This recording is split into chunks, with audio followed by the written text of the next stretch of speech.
just took one of the boats and he told Simon Peter, let's just, you see the crowd was so big that it was pushing Jesus until he could reach the shore of the line of the shore. So he put aside, okay, he put into the lake using one of the boats, that is the boat of Peter. So he told Peter, kindly let me use your boat. And Peter said, it's okay. And Jesus preached the gospel to the people. And what Luke records here is not even the sermon that Jesus preached. I think Luke was so much touched by what happened here.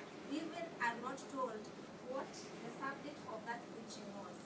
But he said, after he had preached, he told Simon, now launch into the deep.